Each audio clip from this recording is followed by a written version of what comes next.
الحمدللہ رب العالمین الصلاۃ والسلام علی سید الانبیاء والمرسلین۔ محترم سامعین، خانقاہ بیت السالکین کی طرف سے السلام علیکم ورحمۃ اللہ۔ محترم سامعین، رمضان شریف کی آمد ہے۔ یہ برکتوں والا مہینہ، رحمتوں والا مہینہ ہے، تو اس کی حدیث شریف سے ہم کچھ فضائل بیان کریں گے۔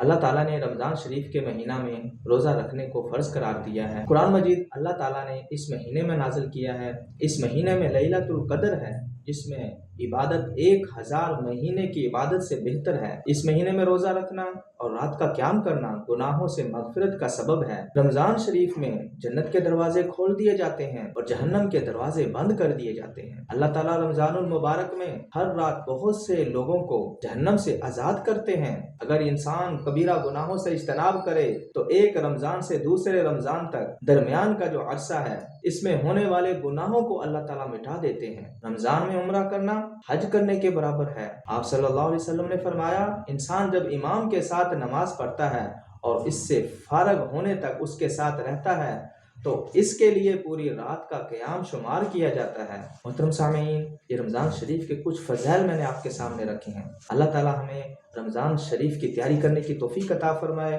رمضان شریف کا استقبال کرنے کی توفیق عطا فرمائے۔ فی امان اللہ۔ السلام علیکم ورحمۃ اللہ۔